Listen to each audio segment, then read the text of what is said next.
Hello, ఈరోజు మనం మంచి పెరుగన్నం తయారు చేసుకుందామండి.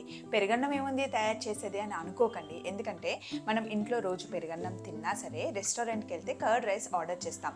అక్కడ టేస్ట్ అంత బాగుంటుంది కాబట్టి రెస్టారెంట్లో కాకుండా ఇంట్లోనే హ్యాపీగా మంచి కర్డ్ రైస్ మనం తయారు చేసుకోవచ్చు. దానికోసం చూడండి, 2 గ్లాసెస్ నేను రైస్ని చక్కగా ఉడకబెట్టాను. రైస్ కొంచెం వేడిగా ఉన్నప్పుడే ఇలా మ్యాష్ చేయాలన్నమాట. చేత్తోని కొంచెం ఇలా చక్కగా మెదుపుకోవాలి. అన్నం మెత్తగా అవ్వాలి, మరీ పొడి పొడిగా ఉండకూడదు. రెగ్యులర్గా పోసే వాటర్ కన్నా కొంచెం ఎక్కువ వేయండి. అంటే 2 గ్లాసెస్ పోస్తాం కదా, 1 గ్లాస్ బియ్యంకి 2 గ్లాసుల నీళ్ళు కాకుండా 2.5 గ్లాసులు పోస్తే కనుక ఇలా రైస్ కాస్త మెత్తగా అవుతుంది. ఇలా మెత్తగా అయిన రైస్లో ఫస్ట్ నేను మంచి హోటల్ స్టైల్ కర్డ్ రైస్ చెప్తున్నాను. ఇందులో ఫస్ట్ కొంచెం పాలు వేయాలి. పాలు కాచి చల్లార్చుకున్న పాలు, చల్లటి పాలు వేసి ఫస్ట్ మిక్స్ చేసేయండి.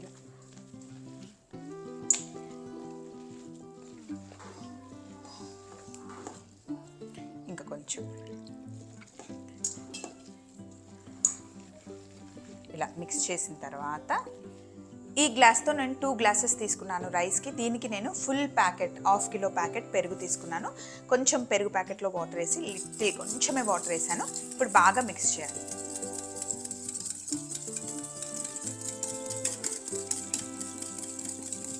బాగా స్మూత్గా చేసుకోవాలి. ఇలా బాగా మిక్స్ చేసుకున్న తర్వాత ఎక్కడ పెరుగులో ఉండలు ఉండకూడదు, స్మూత్గా ఉండాలి పెరుగు. ఇప్పుడు ఇది రైస్లో వేసేద్దాం.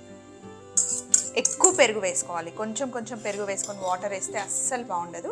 రిచ్గా ఎక్కువ పెరుగు వేసుకోవాలి. అది చిక్కగా ఉండాలి, పెరుగు పుల్లగా ఉండకూడదు. సింపుల్ టిప్సే, చాలా బాగుంటుంది కర్డ్ రైస్. ఇలా ఇందులో మిక్స్ చేసేయాలి రైస్లో. ఇలా కలిపేటప్పుడు మటుకి పల్చగా ఉండాలి. కాసేపు అయిన తర్వాత చక్కగా పెరుగంతా రైస్ పీల్చుకుంటుంది. పెరుగన్నం వండిన వెంటనే ఎప్పుడు తినకూడదు. ఒక 10 నిమిషాలు ఆగితే కనుక చక్కగా పీల్చుకుంటుంది అన్నమాట. ఇలా పల్చగా ఉండాలి, మరీ చిక్కగా కలుపుకోకూడదు. ఇప్పుడు తాలింపు చేసుకుందాం. రండి. కడాయి పెట్టుకొని కొంచెమే నూనె, ఎక్కువ నూనె వేసుకోకండి. నూనె వేసుకొని ఫస్ట్ ఎండుమిరపకాయ మంచి కలర్ వచ్చే వరకు కాల్చుకోవాలి. ఇలా కలర్ చేంజ్ అయిపోవాలి. తరువాత ఒక చల్లమిరపకాయ, కర్డ్ రైస్తో మంచి కాంబినేషన్. ఇలా కలర్ చేంజ్ అయ్యేంత వరకు కాల్చుకోవాలన్నమాట. నల్లగా అవ్వాలి ఎప్పుడైనా చల్లమిరపకాయ.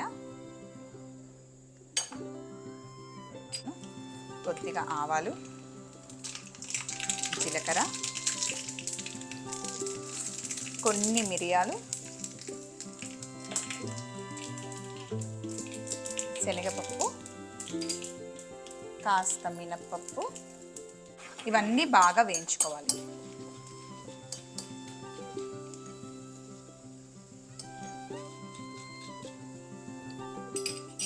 పప్పులు బాగా వేగిన తర్వాత ఇందులో కాస్తంత పచ్చిమిర్చి, కొద్దిగా సన్నగా తరుక్కున్న అల్లం ముక్కలు. అల్లం ముక్కలు చాలా ఇంపార్టెంట్ కర్డ్ రైస్లో, చాలా బాగుంటుంది. ఇవి వేసి మంచిగా వేయించుకోవాలి. అల్లం, పప్పులు, మిరియాలు అన్నీ బాగా వేగాలి. పచ్చిమిర్చి కూడా బాగా వేగిన తర్వాత ఇప్పుడు ఇందులో కరివేపాకు వేసుకోవాలి. ఒక 2-3 జీడిపప్పు కూడా వేసేసుకోండి, బాగుంటుంది.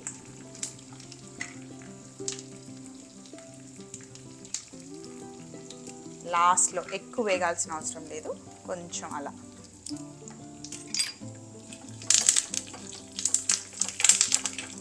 అంతే, కర్డ్ రైస్కి తాలింపు రెడీ అయింది. జీడిపప్పు లైట్గా కాస్త కలర్ చేంజ్ అవ్వాలి.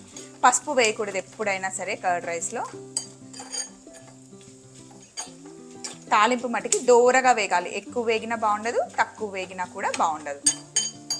జీడిపప్పు కాస్త కలర్ చేంజ్ అయితే సరిపోతుంది. తాలింపు రెడీ అయింది. ఇప్పుడు అక్కడ తీసుకెళ్తాం. కర్డ్ రైస్ ముందే కలిపి పెట్టేసుకున్నాం కదా, ఇప్పుడు దీన్ని బౌల్లోకి షిఫ్ట్ చేసేసుకున్నాం. మీరు టిఫిన్ బాక్స్ పెట్టించేది ఉంటే ఫస్ట్ టిఫిన్ బాక్స్లో ఇలా కర్డ్ రైస్ వేసేయండి. ఫుల్గా వేసిన తర్వాత పైన కొద్దిగా కొత్తిమీర, ఇలా అక్కడక్కడ కొత్తిమీర వేసిన తర్వాత ఇప్పుడు పైన చూడండి అస్సలు ఆయిల్ రాకుండా తాలింపు తీసుకోవాలి. ఇలా పైన మొత్తం వేసేయాలి. మనకి రెస్టారెంట్లో మన టేబుల్ దగ్గరికి తెచ్చేటప్పుడు ఎలా ఉంటుంది, పైన తాలింపు అంతా ఇలా కలర్ఫుల్గా వేసిస్తారు కదా, అలా అన్నమాట. ఆయిల్ అస్సలు పడనివ్వకండి, ఓన్లీ తాలింపే మనకి ఇలా పైకి రావాలి. జీడిపప్పు చాలా బాగుంటుంది కర్డ్ రైస్లో, మధ్య మధ్యలో మిరియాలు తగులుతూ అసలు చాలా చాలా టేస్టీగా ఉంటుంది. అలాగే ఒక చల్ల మిరపకాయ, ఒక ఎండు మిరపకాయ, ఇంకా కర్డ్ రైస్లో మంచి టేస్ట్ని ఇచ్చేది దానిమ్మ గింజలు, అవి ఇలా పైన వేసేసుకోవాలి. చాలా బాగుంటుంది ఈ కాంబినేషన్, ఇలా ట్రై చేయండి. మా ఆయనకైతే భలే ఇష్టం, బాగా ఎంజాయ్ చేస్తారు. ఇంకా కొన్ని పక్కన పెడతాను, ఆయన మధ్య మధ్యలో కర్డ్ రైస్లో వేసుకొని తింటూ ఉంటారనమాట. అంతే, చూడండి ఎంత కలర్ఫుల్గా ఉందో కర్డ్ రైస్, చాలా చాలా టేస్టీగా ఉంటుంది రెస్టారెంట్ స్టైల్లో. ఇలా మనం ఇదే కర్డ్ రైస్ని ముగ్గురు తినొచ్చు హ్యాపీగా. దానికి మనం ఒక 300 to 400 పే చేస్తాం. హ్యాపీగా ఇంట్లోనే ఒక కర్డ్ ప్యాకెట్ తెచ్చేసుకుంటే చేసేసుకోవచ్చు. బాగుందా? రెసిపీ నచ్చిందా? ఇంకేమైనా డౌట్స్ ఉంటే వచ్చేయండి, కామెంట్ బాక్స్లో మాట్లాడుకుందాం. Take care, bye.